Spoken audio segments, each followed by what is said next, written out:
بسم اللہ الرحمن الرحیم۔ اسلامک ایڈوائس یوٹیوب چینل کے معزز خواتین و حضرات، السلام علیکم ورحمۃ اللہ وبرکاتہ۔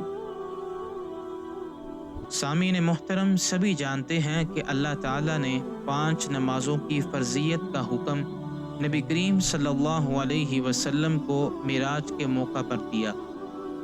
اسی دوران میں جب آپ کو اللہ ذوالجلال والاکرام کا قرب نصیب ہوا تو آپ صلی اللہ علیہ وسلم کے ادب و احترام کا یہ عالم تھا کہ خود اللہ تعالی نے فرمایا ما زاغ البصر وما طغى، کہ نہ آپ کی نگاہ چندیائی اور نہ حد سے متجاوز ہوئی، یعنی آپ صلی اللہ علیہ وسلم کی یکسوئی اور انہماک کا یہ عالم تھا کہ جس مقصد کے لیے بلایا گیا اسی پر آپ صلی اللہ علیہ وسلم کا ذہن اور آپ صلی اللہ علیہ وسلم کی نگاہ مرکوز رہی، اور وہاں جو حیرت انگیز تجلیات اور قدرت الہی کے مناظر تھے ان کو دیکھنے کے لیے آپ نے ایک تماشائی کی طرح ہر طرف نگاہیں دوڑانی شروع نہیں کرتی۔ آداب شاہی سے ناآشنا تو دربار کی سجدج کی طرف بار بار دیکھے گا اور اپنی توجہ کا اسے مرکز بنائے گا، مگر ایک فرض شناس اور آداب آشنا دربار کا تماشا دیکھنے میں مشغول نہیں ہوگا، بلکہ اپنی ساری توجہ اسی مقصد پر مرتکز رکھے گا جس کے لیے وہ دربار میں بلایا گیا ہے۔ یہ تھی کیفیت معراج کے دوران رسول اللہ صلی اللہ علیہ وسلم کی۔ نماز بھی مومن کے لیے معراج اور رب ذوالجلال کے قرب کا ذریعہ ہے، اس لیے اس ادب کو نماز میں بھی ملحوظ رکھا گیا ہے۔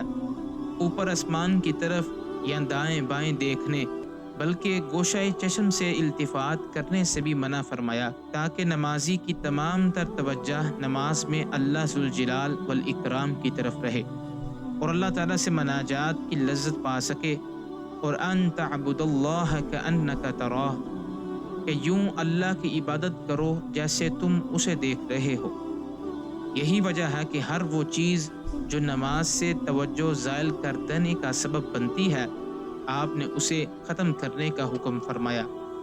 بول و براز کی حاجت ہے تو فرمایا نماز سے پہلے اس سے فارغ ہو لو۔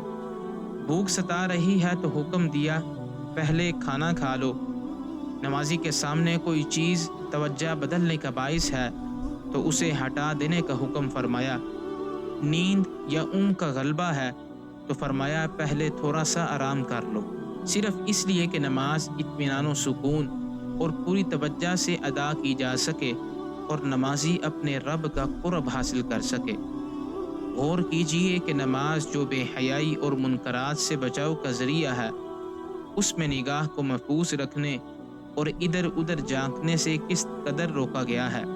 جو نمازی اس کا اہتمام نماز میں کرے گا، نماز سے باہر بھی بلا ضرورت آنکھوں کے نظارے سے انشاءاللہ محفوظ رہے گا، مگر جو کوئی چند لمحات اپنی آنکھ پر کنٹرول نہیں کر سکا وہ بیچارہ باقی اوقات میں اسے محفوظ کیوں کر رکھ سکے گا۔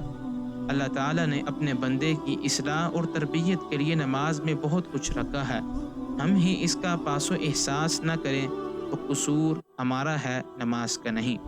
اللہ تعالیٰ سے دعا ہے کہ اللہ تعالیٰ ہم سب کو نبی کریم صلی اللہ علیہ وسلم کی طرح نماز پڑھنے کی توفیق عطا فرمائے، آمین۔